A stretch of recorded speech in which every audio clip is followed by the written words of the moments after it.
Good, Jackson? Yeah. All right, you guys ready to get going? Yeah. Everyone's got a place to sit or a table to sit on or something. Sorry for the lack of seating. This is a lot of people, but I'm really glad you're all here. Three seats right here. There's 3 seats there too. So if you're in the back standing, this is a 2-hour workshop. So I encourage you to sit down because it's going to be a while. There's some seats over here in the front. If you're in the back, there's some seats over here. Better at the table. All right. No, you guys are good? Okay. All right. So, this workshop is about strategic design. It's a very vague title, but we're going to go through a lot of different things. But really, I really want this workshop to be kind of like a cheat sheet to doing well in FRC. That's really my thought with this workshop. So I'm hoping there's a lot of really simple, practical advice that I can give you to be competitive in this coming season. There's a couple seats in the front, guys. Feel free to grab them. There's a couple seats there too. And Steve's taking some more.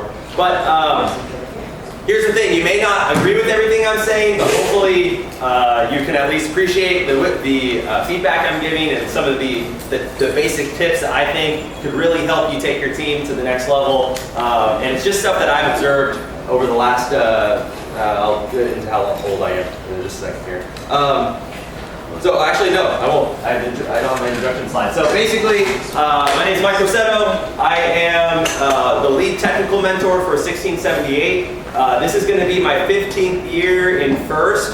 I was on an FLL team for 2 years, and then I was on a high school robotics team 114 from the Bay Area, Los Angeles High School, Eagle Strike. And then I came to UC Davis as a freshman in 2008 and started mentoring Team 1678. I had a brief stint mentoring Team 1662, who there's some alumnus from that team in the crowd right now. And then I went back and I'm currently working in Davis at a company called DMG Bori. We make horizontal mills and lathes. And then I am the lead technical mentor for the team. So I've been with the team for a total of 8 years now, 1678 on and off. And a lot of the stuff that you're going to see in this workshop is either stuff that I've, kind of just knowledge I've gathered over the last, 15 years. Some of it is straight up copying off of a guy down in Southern California. I think Andrew Knight is his name. And then a guy from Canada named Karthik, who you may or may not know. Both those guys have a lot of great stuff, especially Karthik. He's kind of an all-star in robotics, and he has some great resources on 1114's website. So if you haven't been to symbotics.org or symbotics.com, one of the two, and check out the resources page, I highly encourage you to. That's where I get a lot of my stuff. I like to say that I'm not a very smart person. I just know who to grab stuff from, and I'll explain that with my golden rule number 3. When we talk about training, my golden rule, oh my gosh, are all these slides going to be going with the button? Okay, whatever. My golden rule is steal from the best, invent the rest. I highly encourage teams to copy off things that work. Take the teams that are doing well and try to do what they do. I mean, for me, it hasn't been, maybe it's a little bit of a dose of humility in the case of I'm very quick to admit that I don't have the best answers to problems and I don't have the best original ideas, but I'm also very quick to say, I think I know the people that do have the right answer, so let's see what they're doing and let's try to adapt their answer to what we're trying to accomplish. So, number one thing I can say about training is get familiar with past teams and past year's games, all right? That is a huge advantage that you can have. A lot of these teams that do well year after year, one of the things that they have is they have experience from past years, all right? But the great thing now is with all these pictures on GTL5, all these presentations, all these match videos, all those resources are available to you as a team. So I encourage you to see what other successful teams have done in the past and see if you can incorporate their designs, their ideas into what you do. Incorporate their resources. A big reason for that is games will often be very similar. If anyone remembers the 2007 game, Rack and Roll, I'm really dating myself, that was my senior year in high school. Rack and Roll was a game where you picked up these inner tubes and you lifted them up and there were 3 different levels of hooks that you could place the tubes on, and you tried to place tubes all the way around this structure in the middle of the field, and if you did a whole ring, you got a lot of points. So that was pretty much the objective in 2007. There was a couple other side things involved. Now 2011, they come out with a game that is picking up tubes and stacking them at 3 different heights. I mean, it was almost the same mechanisms required in 2007 as it was in 2011. And just as an example, 1678 had this roller claw in 2011 that had wheels and belts on the top and the bottom, and it would just be sucking up like this, and it would get a tube, and the tube would suck up into the robot. That was a straight up copy of Team 100 in 2007. In fact, what we did was we took Team 100's claw, we took a picture off their website, we stuck it on the projector, we put a piece of paper on the wall, and we traced out the geometry of where the rollers and the belts were, and then we transferred that to a piece of sheet metal, drilled it, cut it out, and that was our claw in 2011. I mean, literally no R&D work involved. Just find a picture, copy it onto the whiteboard, put it on a piece of paper, and cut that out, and that was our claw. I mean, that happened to coincidentally happened to be our first year that we won an event. Was 2011 at the Sacramento Regional. So that was one example of stealing from the best and bending the rest. 2006 and 2012, there were a lot of similarities in the pickup mechanism. There were balls to pick up in 2012 that were very similar to the balls that we were picking up in 2006. So just learning from past years and learning how these mechanisms could be adapted just a little bit and use the same design principles in future years. So if you're new on a team, or if you've only been around for a couple years, which if you're a student, you've only been around since 2012 2013. Right? Your freshman year was 2013? Oh my gosh, okay. So if 2013 was your first year and you've only been around since then, for example, you've never had a game with very small ball elements. You've had 2014, but besides that, so if next year is going to be a game with a bunch of small balls, you're going to want to learn how to pick those things up effectively, and the teams that have done that did that past when you were a student. So I encourage you to look at old year's games, look at old robots that were successful, and see what they did. And then I really encourage you to ask veteran teams about their robots. I mean, ask us about the robots that we made the last couple of years, because those are the only ones worth asking about. Beyond that, they're not very great. And then ask other teams. The Poofs are a really great resource. 971, another great team in the area. They're a huge resource. Austin Chu's actually giving another workshop in another room right now. I really encourage you to ask those teams questions. A lot of those teams too, like 971, 973, and 1114 have their CAD files online, so you can see exactly how they're building these robots. Pretty impressive stuff. So you'll see a couple other golden rules, all right? But golden rule number 3 is steal from the best and invent the rest, all right? Don't waste your time trying to reinvent the wheel. You're better off taking a working concept from another team and applying it to your situation than trying to come up with a totally new idea on your own, okay? Steal from the best, invent the rest, get to know other teams and what they've done before to increase your likelihood of success, okay? You should also be doing a lot of specialized training right now in your sub-teams. 1678 does a ton of training in the fall. If you were at my management talk a couple hours ago up in the library, or up in L21, I talked about this at length, but it's really important that you start training now. 1678 has a whole training curriculum that we do in the fall for all of our sub-team members, and it's based around the skills that we need our sub-team members to know when it comes to build season. So please start training if you haven't already. Start hardcore training right now. Get your veteran members training your new members. Everyone wins out of it. The veteran members get better at what they're doing because they're teaching it. The new members get more experience out of it. Start your training now. It's really going to benefit you when you come to build season. If you're not already training, please start training now. Okay, so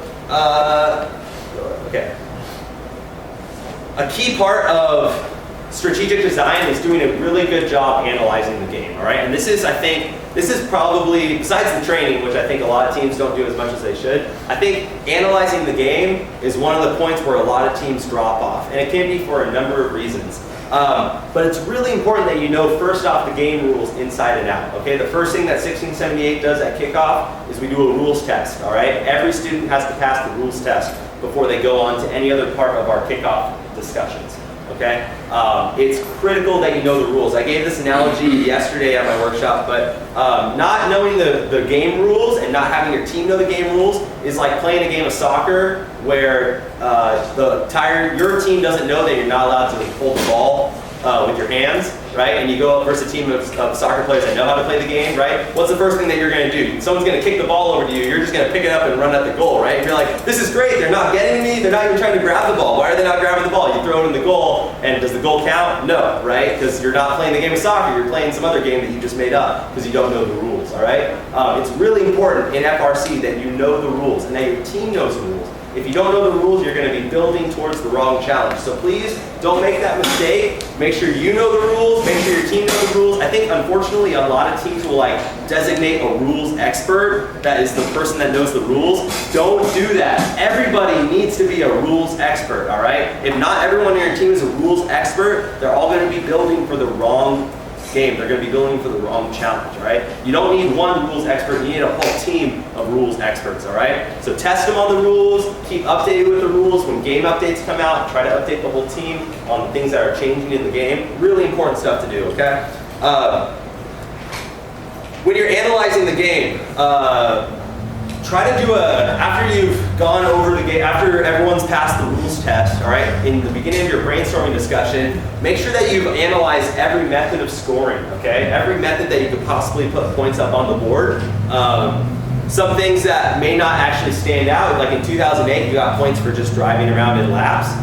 2008 was called overdrive. Some of the veteran members in the room remember it, but you had a ball that was even bigger than this, about a foot bigger than this ball, maybe even a little bit bigger than that. You had to throw twice the size. Almost as big as me. It was almost as big as Karen, yes. And you had to throw the ball over a fence, and you got like 8 points for throwing it over the fence or something like that. But you also got 2 points for every lap you did. And there were only 2 big balls for each alliance, but there were 3 robots on the alliance. So a lot of teams would obviously try to grab the big ball and throw it over, but there were a couple of teams that just said, you know what, forget the big ball. There's going to be 2 other robots on my alliance that are going to handle the 2 big balls on the field, so I'm going to just do laps instead, right? I'm going to do laps and try to get a couple extra points doing 2-point laps a ton during the match. And if you look at the World Championship Alliance that year, it was made up of 11-14, 2-17, and 148. And 11-14 and 2-17 were both really great trackball trussers throwing it over the fence.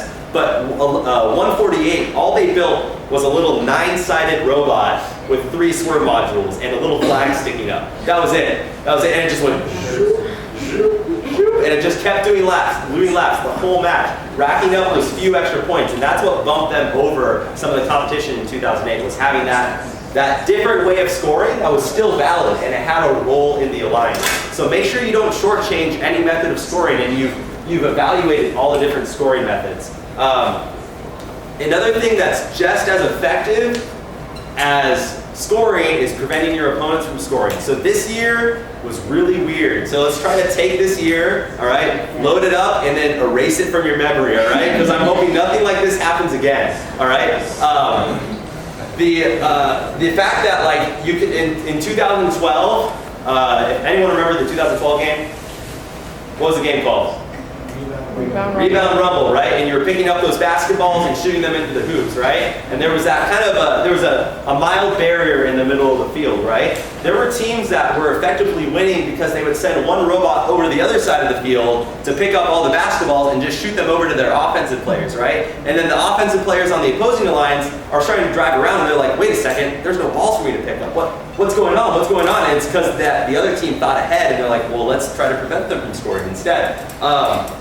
2004, there were balls, again, bigger than this ball, and there were these kind of cylindrical goals that teams were throwing dodgeballs into. It was called First Frenzy. And there were these big 2x multipliers that were awesome because you could cap your goal after you scored a bunch of balls in it, and each ball in the goal is worth twice as many points, all right? But some crafty teams started to think about, well, what if I put the multiplier ball on before they score any balls in the goal? What are they going to do then, right? So teams were capping the goal before the team was able to score anything, and then there's a goal preventing them from throwing dodgeballs in. So it's stuff like that you can think about that's not necessarily totally apparent, but a way that prevents them from scoring. I guess one way that 2015 is an example of that is in 16-17's game analysis during our first day of the competition, we realized that if you're playing, remember, win and loss didn't matter in the regular season until the finals, right? The last 3 matches of the tournament, right? But our goal was to win the tournaments that we go to, including the World Championships, right? And we realized that if your alliance can grab all 4 of those cans off the step before your opponents, it's effectively impossible for your opponents to score as many points, so long as both alliances are throwing up about 6 stacks apiece. Right? That was the math that we did. We backed it up with different possible scenarios, figured out that even if we split them 6-4 or something like that, they had 4, we had 6, we still stood a pretty good chance of winning the match. And if you know anything about 16-78's most recent season, it was pretty much characterized by making mediocre stacks of 5 and just grabbing cans. And then when someone made a faster one, going back to the drawing board and making an even faster can grabber. And we never lost a can race all the way through championships. But that was because we did strategic design day 1 and we understood the importance of grabbing those cans and we just kept at it. We just kept at it. When someone came out with a faster can grabber, we would come up with an even faster one that would beat them. And that's because we understood the importance of de-scoring and we knew when the wins lost in the finals, that's what it was going to come down to. So really interesting how that stuff can play out. And a lot of times you won't discover some of this stuff until the actual competition season gets underway and you start to analyze people's match strategy. But the more you can have this stuff figured out before you start building your robot, the better. It's going to give you a better chance at building to the right set of rules and the right criteria, right? If you don't understand the game, how are you going to build a robot to play the game well, right? You need to understand the game and figure out what you think the best approach is going to be. So, analyze the game. Yeah, so like I said before, you have to pick a strategy, you have to pick a way to score, and that's going to ultimately determine your robot design, okay? So, I mean, the choices that you make during those first couple of days really affect the rest of your build season, so make those choices well, all right? Decide how you're going to build a robot and go for it. Let me just check really fast. I do have to do something. Okay, yeah, I gotta go into this now. Okay, so we talked about deciding the most effective scoring method and how that directly determines robot design. I'm going to go pretty in depth into, I think I went over it a little bit this lunch and a little bit last night, but I really want to go through our design selection process.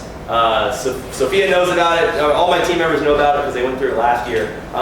But the way that we structure our strategy sessions, it's very rigid, all right? And it helps us get to the best answer possible in a quick amount of time, all right? The way we do it is, like I mentioned before, we get the game, and the first thing we're doing after we get the game is what? Read the rules. Read the rules. And what do we do after we've read the rules? Rules test, all right? Every kid has passed the rules test before they can go on to the next stage in our brainstorming, all right? Usually, once we get about 80 to 90% of the kids to pass the rules test, we'll go on to our next question, which is answering the whats, okay? But there's a couple stragglers that still need to finish the test, and they have their time to do that while we move on to the next stage of brainstorming. Okay, so I call the next 2 stages answering the what questions and then answering the how questions. It's really important that you answer the what questions first and then answer the how questions after, all right? That order is really, really critical. Let me go into why. The what questions are what is the robot going to do, all right? It is not how is the robot going to do it, okay? The question is what is our robot going to do? And what is our robot going to do is 100% strategic design. It's 100% based off your points analysis that you're able to do, 100% based off what do you think is the best way to play the game. Is the best way to play the game to make stacks of sticks with a container on the top? Is the best way to play the game just pick up containers and stack them onto already made stacks? Is the best way to play the game going from the landfill, or is the best way to play the game going from the human player station? All those are what questions. Notice I didn't say we're going to make an elevator mechanism. Or notice I didn't say the robot's going to fly to the totes, right? Or I didn't say that we're going to levitate the recycling container with a magnet, right? I didn't say any of those things, because that's all how we would be doing that, and that's a distraction from coming up with the best answer to what we're going to do, okay? So I'll give you a little picture into what we're snapshot into what we do on 1678. Everyone has passed the rules test, all right?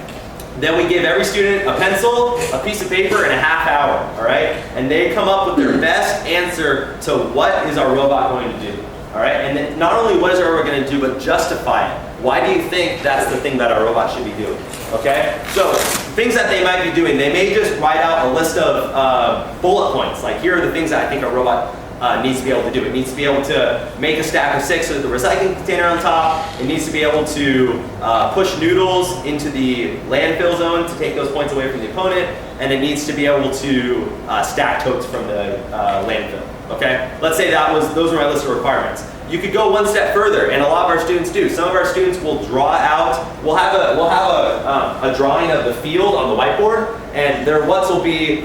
We have a 2.5-minute match, and so for autonomous mode, I think the best thing for a robot to do is going to be to do this 3-tote auto, and then drop the autonomous the totes here, and then For the next minute and a half, our robot's gonna drive over to the human player station and make 2 stacks at the human player station and drop them off at these locations. And then our last stack is gonna be made by going into the landfill and then dropping it on. That'd be an example of what they think the robot should do. And they could justify it with points. They could justify it by saying, well, I think our alliance partners are gonna be doing these couple of things, so I think we would fit in best by doing these few things. Those are all ways to communicate the answers to the what question. What is our robot going to do? I come in with a taboo buzzer. Anyone ever played the game Taboo before? Yeah? Anyone? So the way the taboo works, right, is you have a card, right, and it's a word that you have to explain, and there's 5 words that you can't use as you explain that word, right? So the words like ketchup, and you can't use the word tomatoes or red or hamburger, right? And you got to figure out a way to describe ketchup without some of these common things that you would use to describe the word ketchup, right?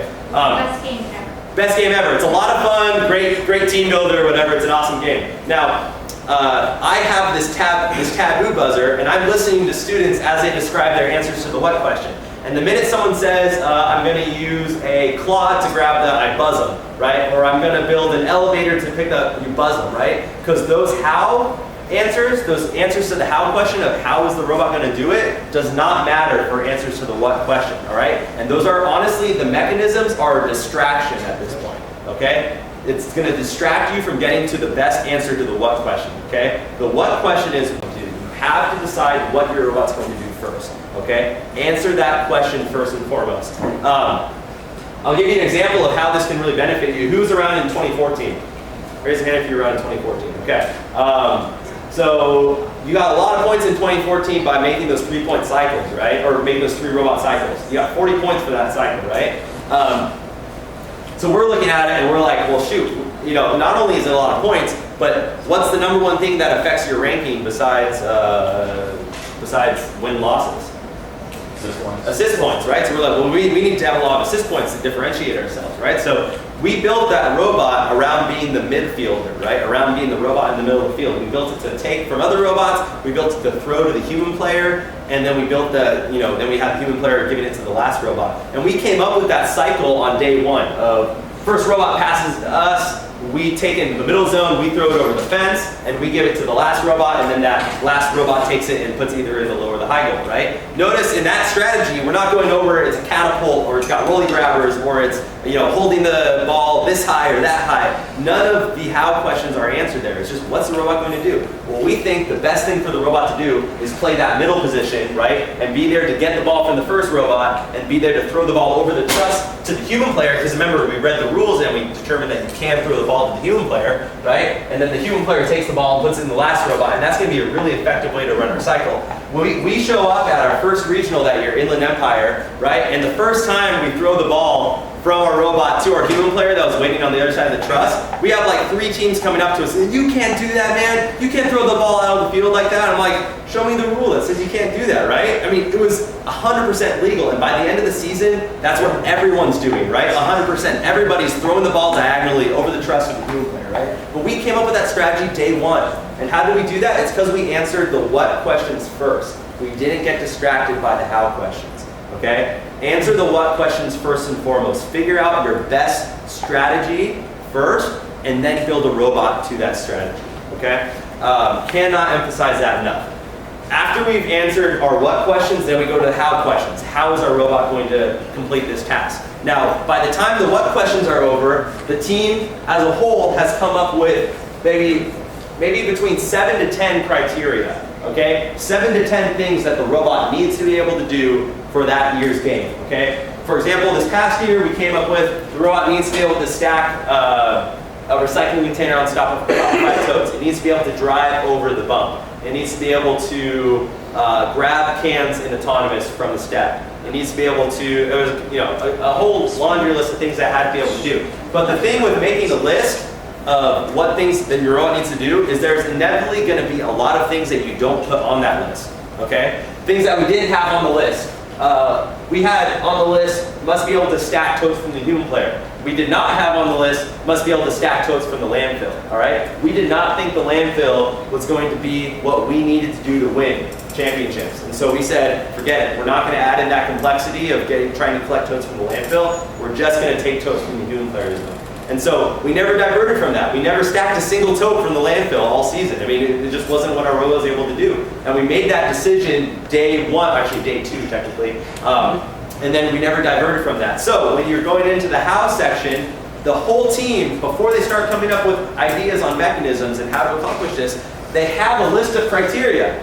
And there's no diverting from this criteria at this point. You've decided your path. You've decided your journey, okay? This is what you're gonna go with. Those bullet points are what your whole team is gonna put their entire effort behind, okay? So we do this, if you want another snapshot into Citrus Circuits, after we have that bullet point, or that list of bullet points, we divide up all the students again, and either they work with themselves or maybe a small group of one or two others, and they have, again, a paper and pencil, a great tool to communicate with, all right? And they draw out their best ideas on how our robot's gonna accomplish the bullet points that we wrote out, okay? So how is our robot gonna stack totes? How is our robot going to grab cans off the step, all right? And same as in the last example, they don't have to have all the answers, all right? Maybe they just have a couple of really good ideas for a couple sections of the robot. They can just draw those sections out and present those to the team. And after the whole team's presented, we talk about all the ideas and start to filter down.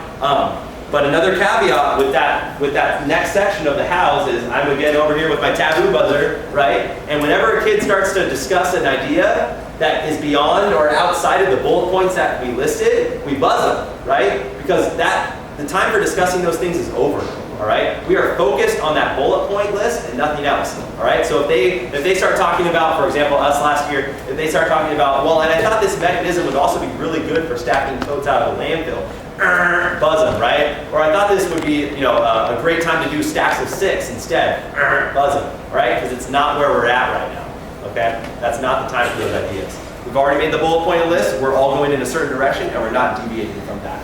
Yeah. What was your strategy behind 5 total stacks? Yeah. So if you did a little bit of a numbers analysis, we were banking on winning the can race, right? And so if you won the can race and you had 7 cans, I mean, I can do some basic math right now, but really, if every stack is noodle, all right, every stack has a noodle in it. Let's say it's the best can race ever and we win 7-3, all right? But let's say each alliance is limited to make 6 stacks because we didn't think a robot was going to be capable of doing 4 stacks, and only a couple teams all season were able to do that, like the Poops. Maybe they were one of the only teams to ever accomplish 4 stacks, and they didn't do it all the time, okay? But let's just say, for example, and we assume that the third robot on an alliance isn't as good as the first 2, right? You always assume that. The number 1 and the number 2 pick each other. The third robot's there for support, but they're not going to be doing a lot of the heavy lifting. We always assume that that's going to be the case, okay? So let's say the problem we boil it down to was 6 stacks per alliance, only 10 cans on the field. Okay, let's say we split them up 7-3. We have 7 cans, they have 3 cans. Okay, let's assume that all of our stacks are 5 stacks and all of their stacks are 6 stacks. Okay, so let's do the math with me. How much is a 5 stack or 5 tote container cap with noodle stack worth? 36 points. All right. And how many stacks are we making? 6. 6 stacks. We can't make 7 stacks. No one in the world can do 4 stacks at this point. All right. So. Who wants to do the math with me on that?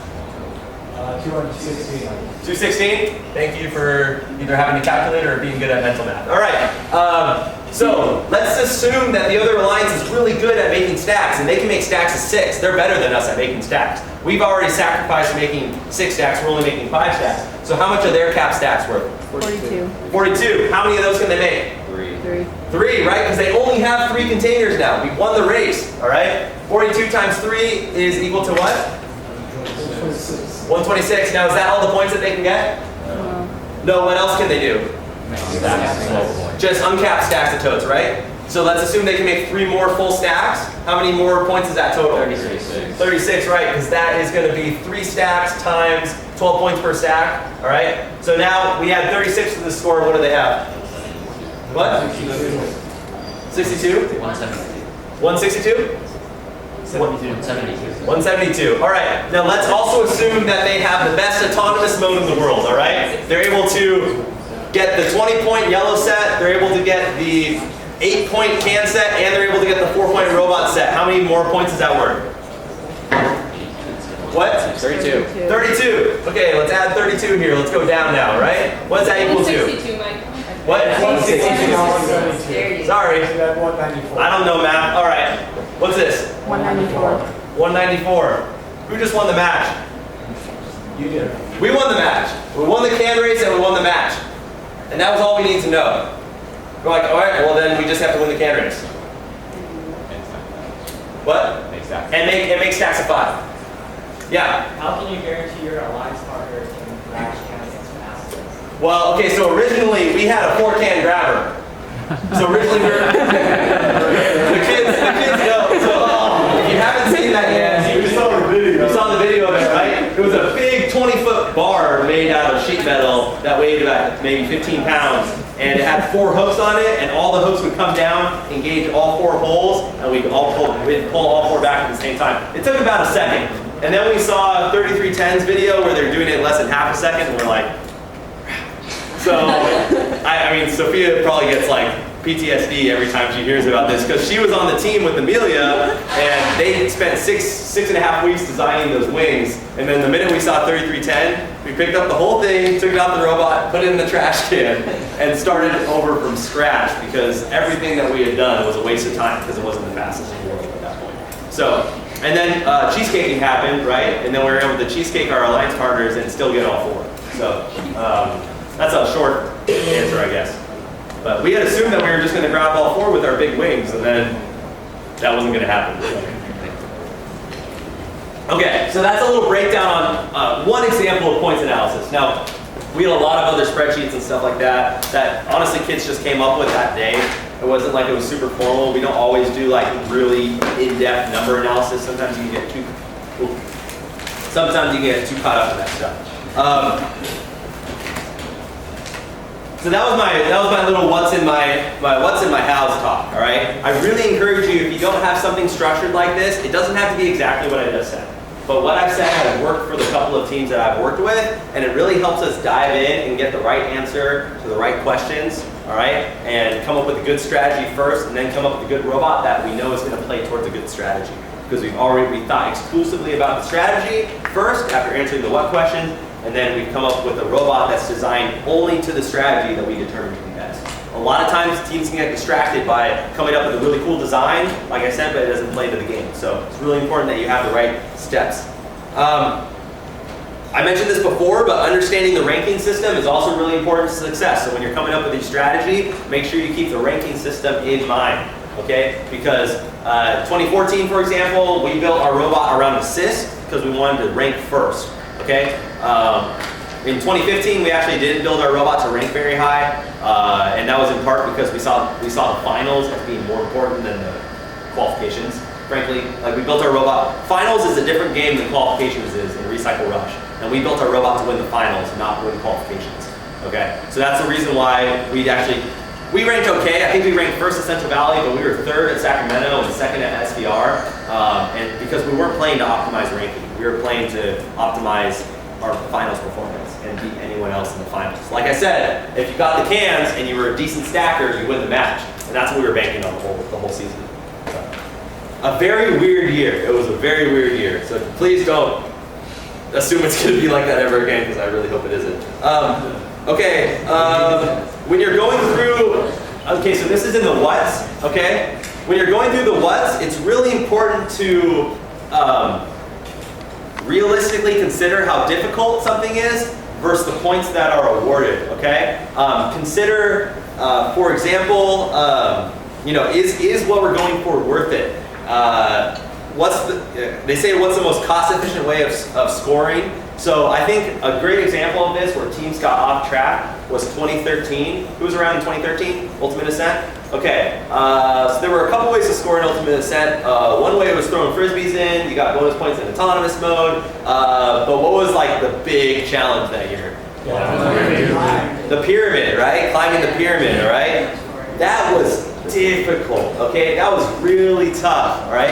And I mean, I would put myself in the camp of one of the people that got very distracted by trying to climb to the 3rd level and put a lot, I mean, Sam was there, right? I was actually, just a couple weeks ago, I was watching the video of us testing out that climb. At 2 a.m. trying to figure that thing out. Yeah, we were up very late trying to climb, and it almost worked, and it would always fall off, and it's not good.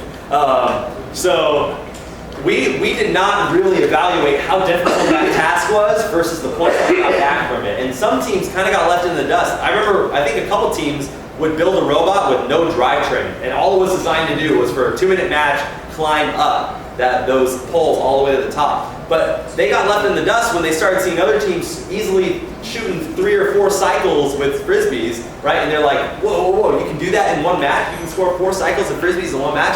That's like almost twice as many points as we're able to score spending all match climbing, right? So it was that points versus difficulty analysis. Again, this is hard to do. I'm not saying this is easy, but it's something that you have to consider, okay? It's something that as a team and in your strategic design, in answering the strategy, what questions, what are we going to do, you need to consider how difficult the task is versus the points that you get back from it. Now, you know, it's not how difficult it is with this mechanism, you just have to determine how difficult it is versus how many points do we get back from it. I will say that we consider that with the making 5 stacks versus 6. You may think, for example, oh, it's just one more tote in there, right? But anyone who's done 6 stacks, like Bird Brain's doing 6 stacks, you only had like 3 or 4 inches on the bottom of that recycling container to hold on to it before it was above how tall your robot could be, right? That was a challenge this year. We saw that that each tote was a foot tall, and our robot could only be 6.5 feet tall, which meant that if all the totes were stacked up, you had 6 inches to control this recycling container that's at the very top of that tower.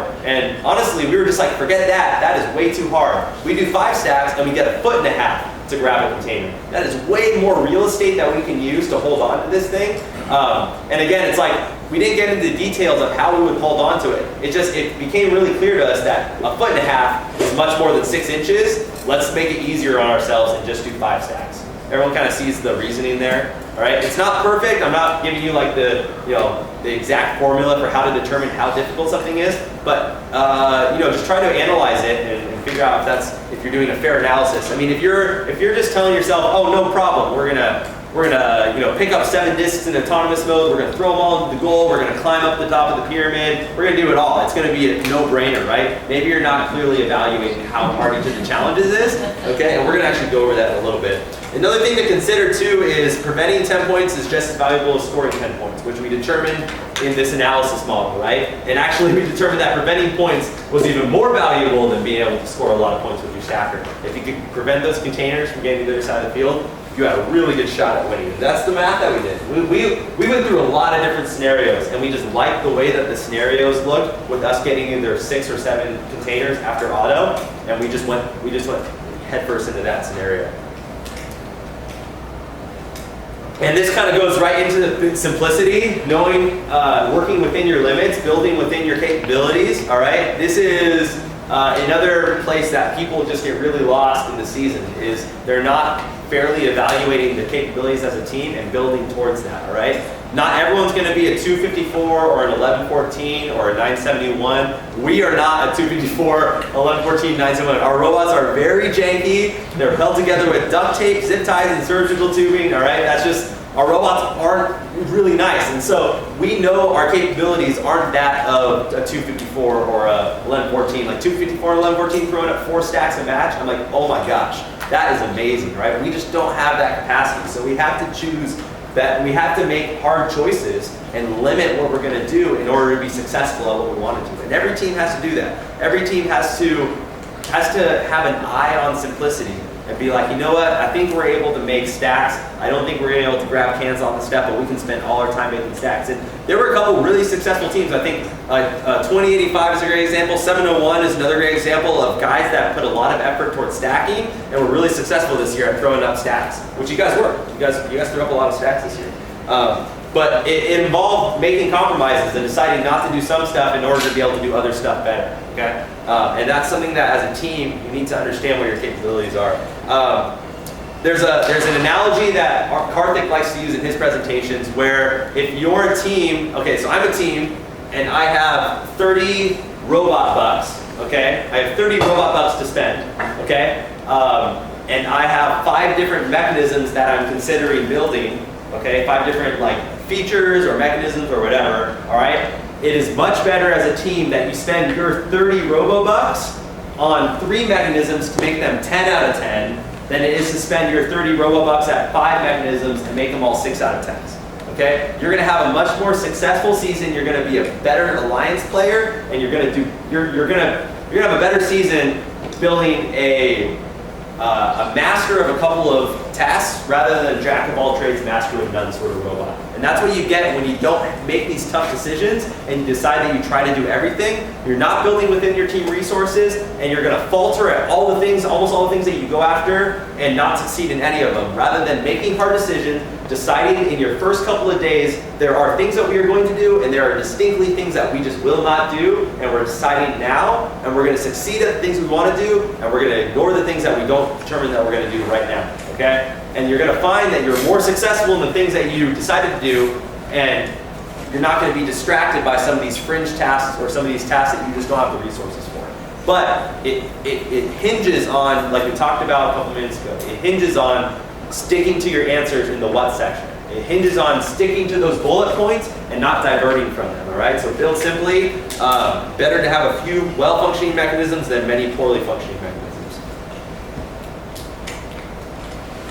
And like we said before, some games will make you choose between one function or another. The climbing was a perfect example. There weren't 254 may have been one of the only teams that was able to do a 30-point climb and effectively pick discs up off the ground, right? It's not easy to do something like that. A lot of the other teams like 1114, like 1114 is a perfect example. They're one of the best teams in the world, right? But they didn't even try to pick up discs off the ground and climb 30 points. They went with 30 points and they could only take frisbees from the human player station.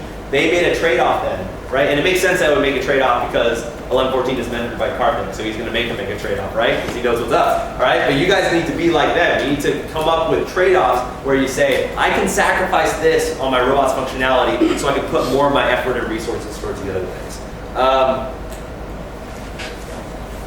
Versatility. So one cool thing that you can do when you start to get to the how, okay? How is our robot? How are we going to implement this thing? One thing that you can do is design versatility into your robot, okay? Try to come up with maybe a mechanism or two that may be able to like, imagine your bullet points are a checklist. It'd be really great if one mechanism idea was able to check off maybe a couple things on that list, all right? Because now you've slimmed down the number of mechanisms that you need to complete the task. I'll give you a really great example of this. This year, actually, when I was doing my own little sketches and trying to answer the how question during our team meeting, all right, I came up with this design that had remember this is after the what question, so we've already decided that we're making stacks of 5, right? So everyone's decided on the team, we're making stacks of 5 with a container on top. I drew this little sketch of what was it? It was an elevator on the front, and then there was this big like pivoting arm on the back that was supposed to take the containers and move them up all the way and stack it on top of the stack after we had made the stack of 5, right? Other kids on the team were like, well, why don't we just suck in the container into the same place the totes are going? They're roughly the same width. We could probably pull it off, right? And I'm like, well, obviously that's a better way to do it, right? That's one less mechanism we have to build. All right, we're building versatility into our elevator system by being able to carry both containers and totes. And so for the prototyping teams at that point, after one of the kids, I forget who suggested it, came up with that idea, then after we were done with our hows and we had selected a couple mechanisms of prototype, that was their challenge then. If the kids were, anyone on that team, were you on the team, Avery? No, the elevator design? Sheila was. You were on the elevator. Yeah, you were. Okay, she's shy. But that team was trying to stack both totes and containers. So they had to design an elevator that was able to take a container in first and lift it up, and then also able to stack totes at the same time. And that's how we came up with the geometry for our elevator, was based around those prototypes. Some other things that teams have done, like in 2012, there were those bridges, right, that teams had to climb up, but there were also balls out in the field. There was a great team, Team 67 that year, that it looked like a gorilla almost. It had this big arm that would come down and pick up balls and lift them up, but then it would also use that same arm to hit the bridge down and then drive up the bridge. Or a lot of teams had intakes that flopped down that also had slants on them. So they would flop those intakes down and they would push the slant up against the bridge and it would force the bridge down, and then they could drive up it. So that was some versatility that teams designed in their mechanisms so that you're not having to build extra mechanisms for something that you can combine functions in. All right? And this plays out a lot more in that how section that I was talking about. Well, I think we can come up with a design that checks off multiple things on our what list. Okay? Yeah. Okay. And you limit those sacrifices you have to make if you can improve the versatility of your mechanisms. Okay, another part that goes, I guess this is jumping around a little bit, but going back to the what, answering the strategic like what is our robot going to do on the field, please consider what the other robots are going to do on the field when you consider what your robot's going to do.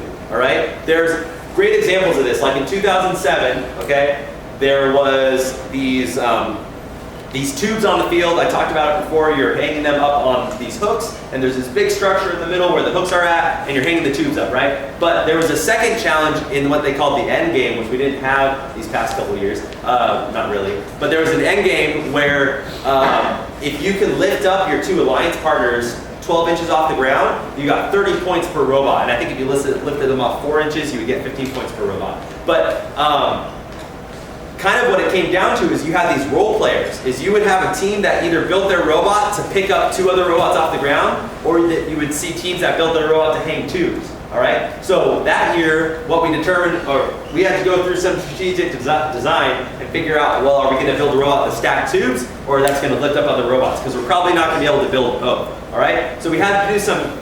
I was with another team, 114 back then in Los Altos, but we decided that we'd build a tube hanging robot because you need twice as many tube hanging robots as you do ramp robots. So we're like, 1 out of 3, 2 out of 3, let's build to the 2 out of 3, right? You guys it makes sense? You have 3 robots on Alliance. Your robot's not going to do very well if you have 3 lifters, right? Because then there's no one to hang tubes. So we're like, well, you got to hang tubes, and then hopefully we'll get with a lifter. That's the way, pretty much, we just looked at, we tried to predict what other teams would be doing. We tried to predict that there's going to be at least some teams that try to lift robots, but we don't want to get stuck with a bunch of lifters and also be a lifter. We're going to score 0 points at that point, except for the end game. So we're like, well, let's build a tube mechanism, and let's hope that there's lifters out there to carry us in the finals. So literally carry us, and also metaphorically carry us. Well, and that goes right into like what robots will work well together and strategies, blah, blah, blah. Predicting realistic match scores, it's really difficult to do this, all right? It's really difficult to predict what the match scores are going to look like, but in our example that we just went through, that's exactly what we were trying to do. We tried to predict, okay, what do we think the average rate of these top teams is going to be in stacking totes? A great thing to do if you don't do this already is maybe have your kids simulate a match, right? Get your game elements, if you have a couple extra game elements or something that will work as a prop, and then try to put 3 kids or 6 kids on the field and try to run a match simulation and see how many points your robots are scoring, right? That might give you a decent idea as far as what's capable for robots to score in the game. And actually, this year robots I think were faster at stacking totes than humans were for the most part. So maybe that's not the best example, but a lot of teams will do this. A lot of teams will determine what they think average scores are going to be based off of these simulations. Okay, so we're going to go into some design stuff now. This is fun stuff, and again, this isn't like really high-level design stuff. This is more, picture it as tips and tricks that I think are key to success. Okay, so I'm gonna go through I think 11 or 12 pictures. Okay, and I'm gonna ask you the question after I show you these pictures. Okay, so just watch. Yeah, you're standing right on. Oh no. Okay, sorry.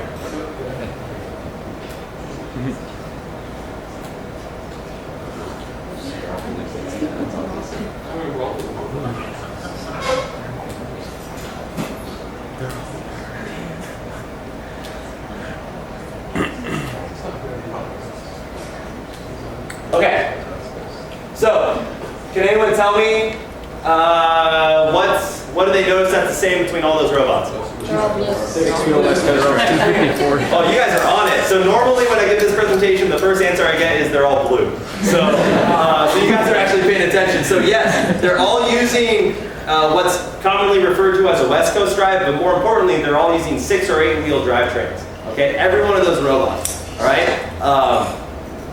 All of these robots have at least one regional. Okay, some of those robots you saw are World Championship robots. Okay, most of them in their years were considered amongst the top 5 robots in the world. Okay, and they all use 6 or 8 wheel tank steering robots. Okay, so that's my pitch for. You have drivetrain options, but you should be doing a 6-wheel tank, and that's golden rule number 1. Okay? Golden rule number 1 is a 6-wheel tank drivetrain. It doesn't have to be West Coast. It could be the kit bot for all I care. All right? Build a 6-wheel drivetrain. For goodness sakes, don't even talk about it. All right? It shouldn't be a part of your brainstorming discussion. Just build it and move on to something else that matters more. All right? That is 100% what 254 does to be as effective as they are. Is they don't say, we're going to talk for 3 hours about the pros and cons of mechanism versus swerve drive versus six-wheel drive. They're like, forget it. The things that are going to win you a match are not your drivetrain. It's going to be one based off your mechanisms. All right. So stop wasting your time discussing drivetrains. Build a six-wheel drivetrain and move on. Okay. Why? Because it's a proven design. You can choose your wheelbase width and height, or width and not height, width and length. They're generally pretty light drivetrains. You can spend a lot of money and a lot of weight with things like swerve drive, mechanisms, even some of those bigger mechanism wheels. I know there's a lot of COTS items out there now. There's great space for electronics boards on a typical West Coast drivetrain or a typical six-wheel drivetrain. There's also a lot of really good framing around a kit bot or around a West Coast drive to mount your superstructures too. It's really easy to integrate some superstructures, and if you want examples, just look at 254's robot, look at our robots, look at 973. We're all integrating superstructures onto West Coast or six-wheel drivetrains. All right, so if you want examples, just look at some of these other robots that are building six-wheel drives. So this is our golden rule number one, and you will not see a 1678 robot with swerve. You won't see a 1670 robot with mechanism. We're just not going to waste our time. All right. We understand that games are won and lost based off the mechanisms on top of your robots, not the wheels that make your robot move. You know what will lose you a match though is a drivetrain that doesn't move. All right. And I've seen lots of teams with swerve drivetrains that they haven't got all the kinks worked out yet. I mean, I was on a team like that in 2005, 114 built. Do you remember that one? No, I just said there. Oh, yeah. Well, in 2005, 114 built a swerve drive robot. We didn't have the code done for it, okay? So we were running into robots all the time. The drivers could not control the thing at all. We would get these 30-point penalties, which were awful in 2005. And that's actually why we lost the finals at Sacramento in 2005, was because we got a ton of penalties. So don't waste your time. And actually, I'm going to encourage a lot of teams here, do not even waste your time building a custom drivetrain. Build the kit bot. All right. I see a lot of teams that try to make a custom West Coast drive or with a custom gearbox, all these things. The advantages you get from that oftentimes are far outweighed by the losses that you have in the amount of resources and time that you dump into these custom drivetrains, okay? Unless you're really good at you've already made many of them, or you've made one in the fall and you vetted through that design, don't make a custom drivetrain in the build season. Just use the kitbot drivetrain and save all that time and resources to building killer mechanisms, okay? 1678, before we built 2014's robot, which was our first West Coast drive, we built a off-season robot in 2013, a practice drivetrain, and we tried out this idea. We'd never done it before. We're like, let's make a custom drivetrain gearbox, all right? And it was an awful experience, all right? The drivetrain didn't work. The gears were all meshing incorrectly. Gears were splitting in half. I didn't even know that was possible. All right, it was horrible, okay? And it's because we tried to do this thing that we didn't really have the resources or time to actually do. But we did it in the fall. And so what did we do when we got to Becca in 2014? We bought a Vex Pro ball shifter, right? I mean, it's super easy, right? You drop $300, you have a fully functional shifting gearbox, easy peasy, no failures, no nothing, no maintenance required all season. It was perfect, okay?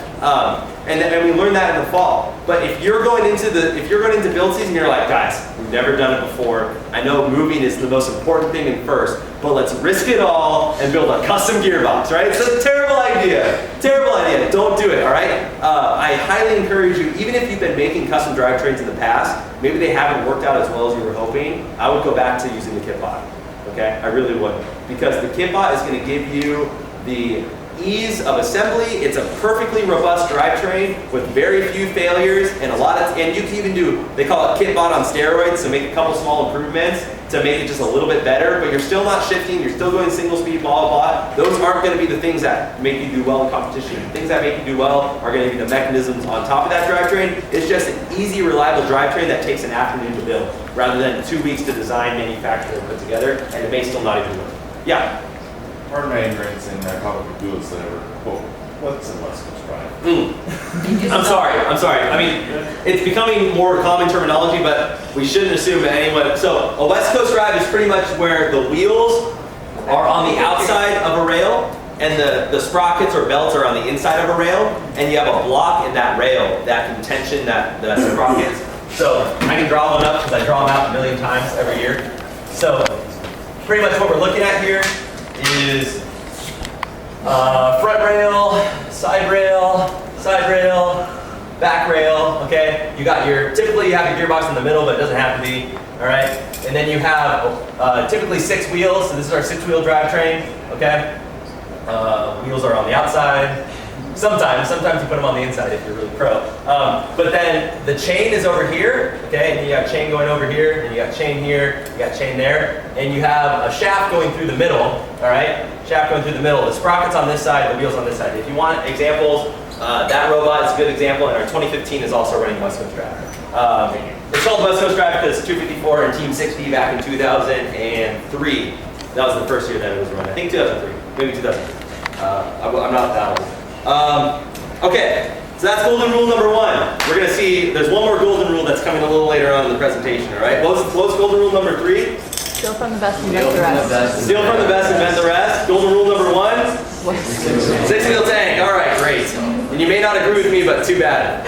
All right. So, mechanism design, basic devices for mechanisms. So we're going to talk about mechanisms a little bit. Everybody knows motors, all right? Motors are probably culprit number 1 for mechanism design, okay? A lot of mechanisms that teams use have motors. I mean, we are in the golden era of building robots now. It is so easy, all right? There are so many gearboxes available to you. I mean, back in my day, we had to use like drill motors with a Bosch planetary, and like you had to shift it using a servo and like a paper clip. And you were like, that's how you built a shifting gearbox, was with a DeWalt transmission, a Fisher-Price motor, and a paper clip attached to a servo. And that's how you shifted speeds, all right? Now you can buy a whole myriad of different shifting gearboxes, single-speed gearboxes, versaplanetaries. I mean, they're everywhere, right? And you have a ton of options too on the powertrain. So you have gears. A lot of teams have started using belts now because they're really quiet and light and efficient. And I mean, there's just tons of different options as far as what you can do with motors. Motors offer you, so in mechanism design, now we're talking outside of drivetrain because we've already said, what are we doing for our drivetrain? Okay, great. We figured out like a third of what we're doing for 2016 already. All right, congratulations, guys. All right, you're a third of the way there to your finished robot. All right, but now we're talking about mechanism design. Motors are often used with wheels. Okay, so we have our intakes powered off motors, but you can do other things with motors. So motors can be used in positioning, like this apple harvester monstrosity thing has some motors down here that are connected to the elevator. So it's got, the motors are driving chain and the elevator is connected to the chain. And so the motors spin and the elevator moves up and down. And you can have a whole myriad of different positions that the elevator can go to based off of your chain. How many teams had an elevator this year? Right? Oh, almost everybody, right? I mean, it just made sense. You're making a stack, you build an elevator, right? But your elevator had a bunch of different positions it could go to because it's driven off a motor. It's very, very variable, so you have a lot of flexibility, all right? Sometimes that flexibility has downsides because it adds on complexity. So how many teams had maybe at least a couple bumps in the road programming their elevator? Anybody have bumps in the road programming their elevator? Yeah, we did. I mean, we definitely did. Lots of bumps in the road. But it's not an easy thing to do, all right? So while the motors are great from a flexibility perspective, they are also complicated, all right? Another thing that I love using is pneumatics, all right? This should actually read pneumatic cylinders because that's more technically accurate. But what pneumatics get you is they get you good motion from point A to point B, okay? They're very easy. It's a 2-position thing, sometimes 3 positions if you have a fancy cylinder, but typically it's just in or out, all right? And while that's very limited in its flexibility, it's also great because it's really simple. You don't have to program this awesome control loop to get exactly to point B, and that's where the pneumatic's gonna go, and it's gonna go there every time. So 1678 on our robots, we use actually quite a bit of pneumatics. You'll see there's quite a few cylinders on this robot. 2015 has an awful lot of cylinders on it as well. We use pneumatics to do very simple mechanism motions like grabbers going in and out, a great function for pneumatics, right? Just in, out. 1671 has their ramp on the back. That's actuated with pneumatics, right? Pneumatics go out, the ramp is in the down position. Pneumatics go in, the ramp is in the up position. It's easy things like that that you can do with pneumatics. So I highly encourage the use of pneumatics, especially with plastic tanks now, and you can do an awkward compressor. You actually don't sacrifice a ton of weight by adding a pneumatic system to your robot. It used to be back in the day that your only options were these big metal tanks. They didn't have plastic tanks, and the metal tanks held like a third of what the plastic tanks can hold now. And so you had to sacrifice a ton of weight just to throw any pneumatics on your robot. Now, not so much. So you can throw pneumatics on pretty much any mechanism, have a couple tanks, the regulators, all that jazz, but you're not sacrificing a ton of weight to get your mechanism on the robot. So mechanism shape, so again, we've already decided what our drivetrain is. What drivetrain are we building? Six-wheel drive, good. I'm glad you're all on the same page. This is great. We're gonna have a great season, all right? What do you do from there? A couple just overarching strategies to building robots. Obviously KISS, we talked about, KISS is keep it simple, silly if you're nice, keep it simple, stupid if you're a little bit meaner, all right? But pretty much designed for simplicity. We talked about versatility in mechanisms, so just integrating multiple functions into the same mechanism is a great way to keep things simple, silly, all right? Minimum degrees of freedom, all right? What do I mean by degrees of freedom? Motion. Low variability. What? Low variability. Yeah, low variability in motion, cool. So like a typical elevator. Actually, let me ask you this question: how many degrees of freedom does the apple collector have on the end of its mechanism? How many degrees of freedom does this apple collector have? 3? How many people think it has 2 degrees of freedom? Raise your hand. How many people think it has 1 degree of freedom? How many people think it has 3 degrees of freedom? Couple hands. How many people don't know? Awesome, great. So degrees of freedom are essentially, basically the directions, flexibility that the mechanism has. So for example, this elevator is a good example. It has 3 degrees of freedom because this mechanism, this can come in and out. This is 1 degree of freedom, okay? This elevator can also go down and up. Okay, you see that? Although it's not moving very nicely. And then this elevator can also go side to side, okay? All 3 of those are degrees of freedom. So the mechanism has 3 degrees of freedom. Now, a key part of keeping things simple is reducing the degrees of freedom that you need, okay? A perfect example, was anyone around in 2012? Yeah?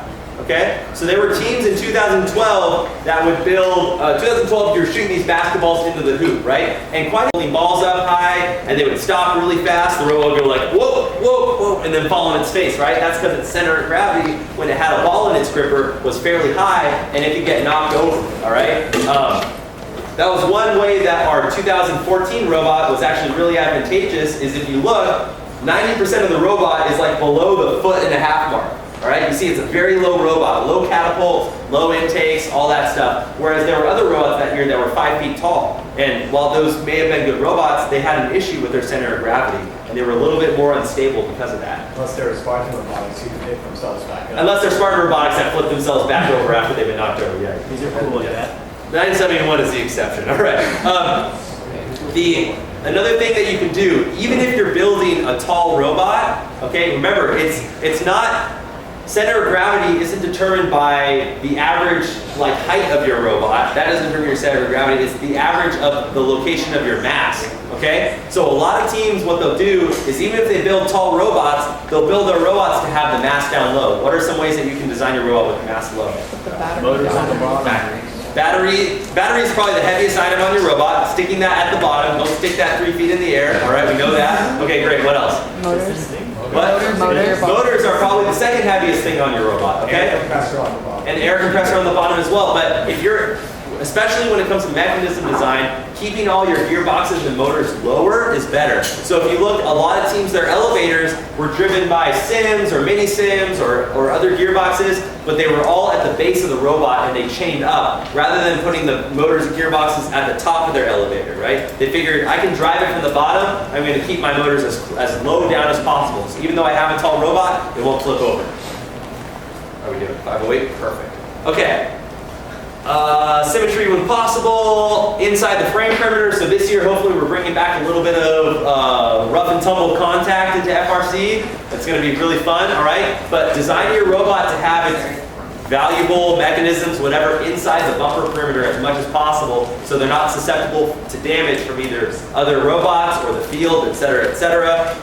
And if you are going to build something that goes outside of your bumpers, that thing has to be robust. Okay, it has to be rock solid, all right? You can know it's rock solid if you kick it and it doesn't break, all right? But kick it with a really firm shoe or something, okay? But really, like, for example, I guess we didn't necessarily build them robust, but they wouldn't break. Our intakes from last year were polycarbonate. I was just talking to Karen before. She was like, man, those things were flimsy, all right? But these things also never broke, okay? I mean, you can twist this thing all you want, and this thing's not going to break, right? It can go sideways, whatever.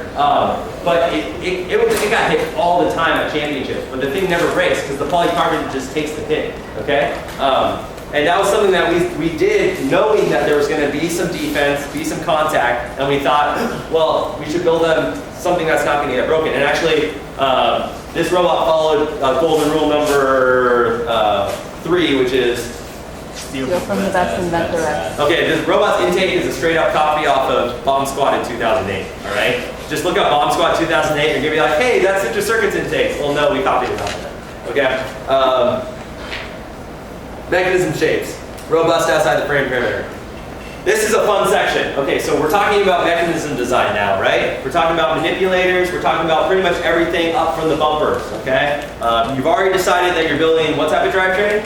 You guys are really good at this. You're good at robot design. All right, we're going in. How are you going to manipulate the objects in next year's game? I have no idea what it's going to be. It could be balls. It could be frisbees. It could be tetras. It could be flagpoles, maybe. All right, everyone's talking about capture the flag, right? Who knows what it's going to be? Okay, but water game.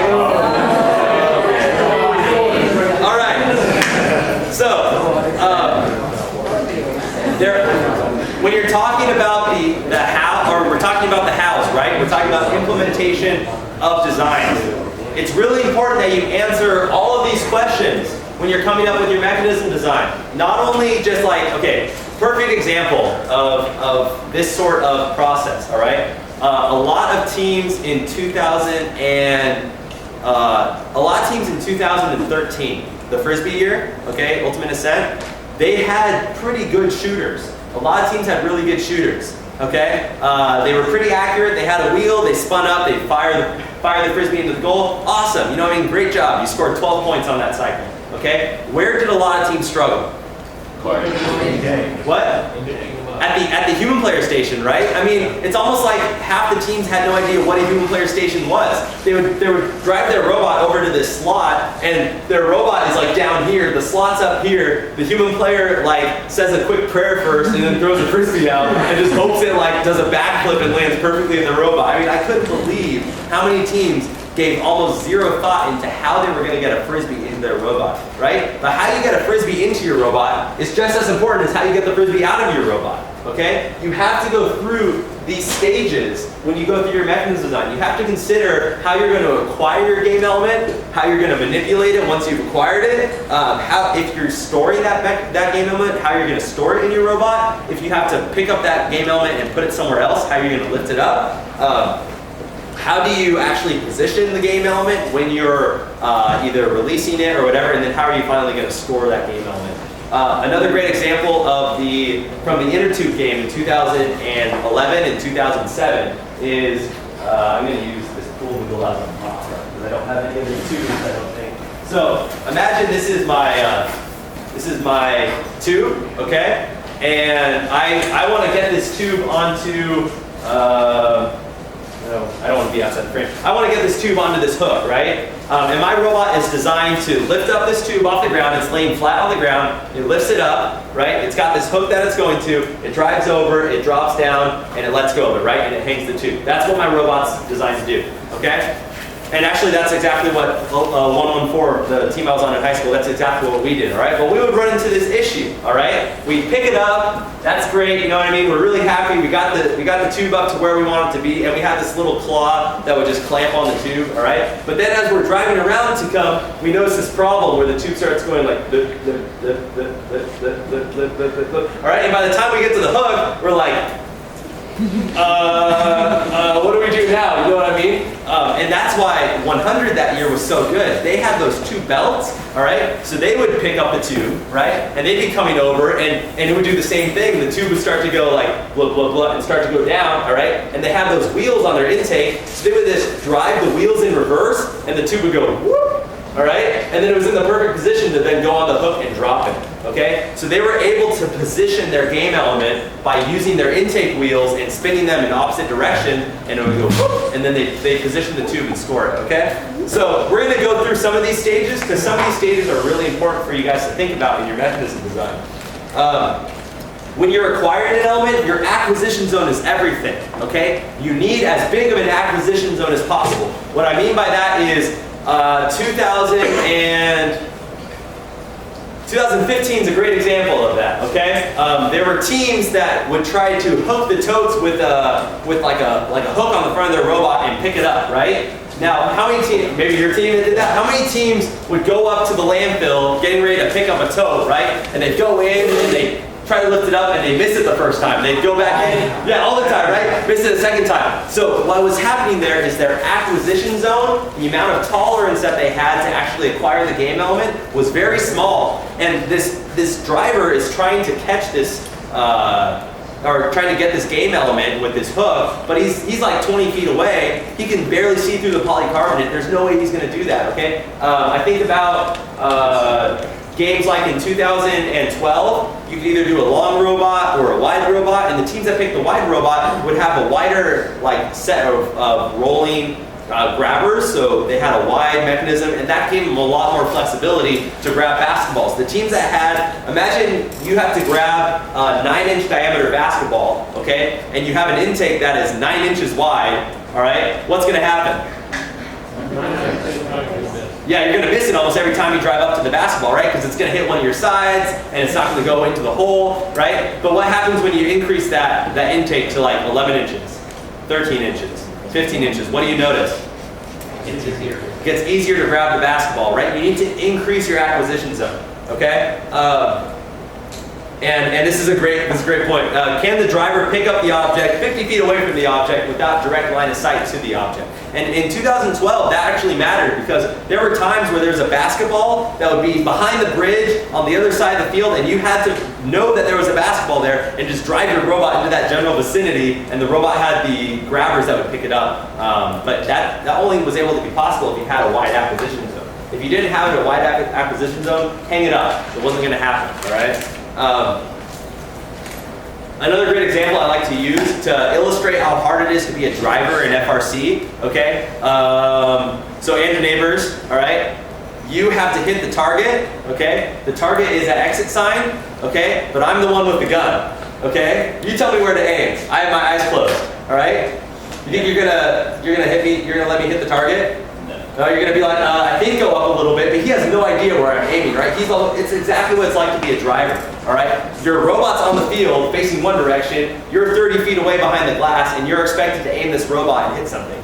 You need to have a wide acquisition zone, or else your robot is gonna miss the target, okay? So increase your acquisition zone. Remember, acquiring something is just as important as being able to score it, okay? In 2013, we talked about the Frisbees, right? A lot of teams couldn't get Frisbees from the human player station because their Frisbee slot was exactly as wide as the Frisbee, all right? So if their, Bill's like, that was us. So if their robot drove over to the slot and it was just an inch off, the Frisbee would jam up, all right? But you notice the teams that were successful, they had like a wide funnel, right? And it was right up to the slot. And even if they were 6 inches off this way, 6 inches off the other way, they could still throw the Frisbees in. And Samuel remembers that we did that. We had an intake that was like 2 Frisbees wide, and it was rolling, and it was just boom, boom, boom. It was like a fax machine.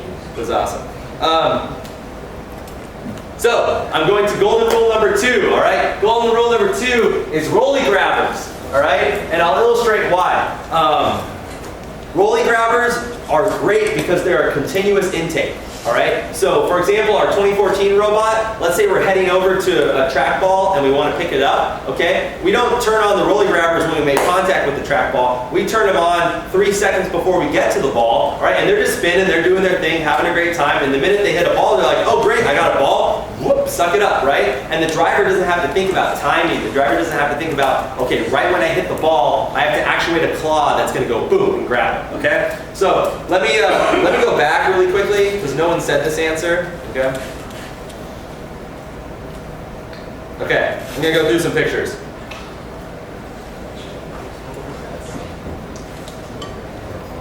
Are the light bulbs going off for anyone? Rolly grabbers. All right, you guys already got the answer. But the answer is rolly grabbers. Now, so these 2 years didn't really have balls to collect, okay? But starting from 2006 on, okay, they had rolly grabbers, except for 1 year. So let me go back a little bit, okay? This is the only year since 2006 that 254 hasn't run rolly grabbers, and this is the only robot that has lost the Silicon Valley region. Okay? I used it to make a point, all right? Build rolly grabbers, all right? Team 100's grabber in 2007 was infinitely better than this grabber. This grabber was very ineffective at playing the 2007 game. And you can ask like Corey from 254, he'll tell you the same thing. Okay. So, golden rule number 2, rolly grabbers, all right? Continuous intakes, because it takes the timing out of things, okay? So it'd be like me and Andrew Neighbors, again, I am blindfolded, all right, and I'm trying to shoot this target, but not only am I trying to shoot the target, but the target's moving, okay? The target's going back and forth. It's like a game of duck hunt, right? And not only does he have to aim me at the right spot, but he also has to time me too. There's no way that that's going to happen. Absolutely no way. But if you have something that you just turn on, and the minute it makes contact, the second it makes contact, it's going to successfully acquire that aim element. You're in a much better shape than if you had something like a claw that needs to be timed perfectly. I think of 2014 was another great example. A lot of teams by that point had picked up the hints and were building rolly grabbers, but a couple teams still had these big claws that were open like this, right? And they're like, I got it. We'll build a big claw, it'll be open like this, all right? We're gonna run straight out at the ball and we're just gonna pick it up. I can do it as a human, right? No problem for a robot, right? What happens? All right, this is the robot. The robot's a little bit dumber than I am. He's like, oh, ball, great, this is gonna be awesome. Oh, missed it. All right, let me try to get this thing right. And they run all the way across the field trying to grab this ball, and they just keep bumping it forward. They never actually get it because they can't get that timing exactly right because they don't have a continuous intake. All right, you need a continuous intake for almost everything that you're doing in FRC, and that's why 254 always has rolly grabbers on their robot because they know that a continuous intake is much better than these single actuating intakes that require precise timing. Okay? Rolly grabbers, golden rule number 2. Device alignment, how can you guarantee proper alignment to what you're trying to do? A couple examples of this. 2011, we're hanging those tubes onto the goals, but what was the other challenge at the end of the game? 2011. Mini bots. What? Mini bots. Mini bots, right? These mini bots that were shooting up the pole, all right? And I saw way too many teams in 2011 that would take their mini bot, right? They would push it out there, it was like on the end of a diving board, right? And they would just drive at the pole, and if they got the pole, great, it would go up. But most of the time, they'd drive straight at it, and they whoop, miss to the left of the pole, whoop, miss to the right of the pole, right? And then they lost the race by that point, okay? So what teams started doing, and what 1678 had that year, is we had a big funnel, all right? It was like a big V, we call it like the dolphin tail or something like that. I forget what we called it. But it was essentially a big V, all right, that would run up, and imagine this is the mini bot pole. It would drive up, and if we were off by even like a foot, all right, it would hit that pole, and we'd keep driving forward, and it would center itself on the pole. And that way the mini bot was going exactly up the pole every time, okay? And that was our alignment in 2011 to make sure that we always deployed the mini bot straight on the pole. Another great example of alignment is 2013. Okay, in 2013, you were protected when you were touching the pyramid. Okay, teams couldn't touch you when you were in contact with the pyramid. Another great thing about the pyramid is it never moves. Right, the pyramid's in the same spot every match. Okay, so in 2013, 1662 designed the robot to literally, it had 2 hooks that were meant to run straight into the poles. Okay, and when we run straight at the poles, we are at the exact distance from the high goal every time. Okay, so we run straight into the poles, we're at the exact distance that we want to be. The goal was pretty wide, so we could be off a little bit to the left or the right, but we're always at that exact distance. Okay, so we're perfectly aligned, and as long as we've calibrated our we're we're going to make the same shot every time. But if we're trying to do that out in the middle of the open field, all right, again, it's the same thing. You're expecting the driver to get to the exact same spot every time with no indicators, no help, right? And you expect him to get to the exact right range and for the robot to fire in the same spot every time. It's not going to happen. You've got to use the things on the field to help you align properly. Okay? That's one thing that we did poorly this year on 1678 is we didn't have a lot of help to align up to the human player station. So it's a really hard thing for our drivers to actually line up to the human player station, and we have a small acquisition zone, whereas 1671 has a fairly wide acquisition zone with their ramp. It's like a funnel. Actually, it's not too wide, but it's better than what we got, all right? So we did a pretty poor job of that this year. And that's why we're talking about physical objects to orient the robot. Those are huge. If there's something on the field that can help you out in your alignment, great. It can be small things too. Like this year, we knew that when we were dropping a stack, we would drive, Avery knows this, you drive the robot up until the first wheel's on top and the second set of wheels are touching the slope on the ramp, and then you drop the stack right then. It's a really easy physical cue as far as the robot's going up, boom, set, drop, and back off. And we knew that was a good spot to drop the stack. It's things like that that help you align properly and speed up your cycle. Because you have to be able to align to things to score it, okay? All these are parts of that process. Quick alignment is really key to scoring effectively, all right? If you have the best shooter in the world and you have the best intake in the world, but it takes you a minute to line up properly, that's where you're gonna lose, is in that minute that you took to line up. All those questions that we had listed out at the beginning of this section, you need to consider all of them and make sure you've got all of these things figured out. So we've been talking about a lot of things that you need to manipulate. The common objects that we see a lot are balls, tubes, toads, I guess, trash cans maybe. Hopefully we don't see those for a while. But balls and tubes have been really common actually. Frisbees that are really flush to the floor, stuff like that. Some of the keys in past years with things like the balls in 2009 and 2006, there was no limit to the number of balls that you could hold at any one time. So you had to have a high volume capacity in your robot. And we talked about the speed of acquisition and release. This is just kind of repeat of what we talked about before. You need to be fast, all right? Improving cycle time is really important. Make sure you've thought through the entire process. Okay, easy way to do it when we go back to these questions. Okay, we go back to these questions. Imagine you're the game element. Okay, and what's your experience going to be like as a game element? Okay, I'm a game element. I live in the human player station, right? The first thing that I do is I go through a slot on the field. Now, what's going to happen when I go through that slot? Am I going to be doing a backflip and they're going to be praying that I land in the right spot, or is there going to be a rolly grabber right at the human player spot ready to receive me and toss me straight into the robot, right? And then I'm living inside the robot. I just got tossed in. Where do I go next? I'm going to go into a hopper. Great. So I'm going to live in this hopper and I'm going to stay nice and sorted in the hopper because they designed a really nice hopper for me. Right? And then when I'm ready to fire, are they going to fire me and am I going to go off into the target, or am I going to go off somewhere else because they didn't line up properly?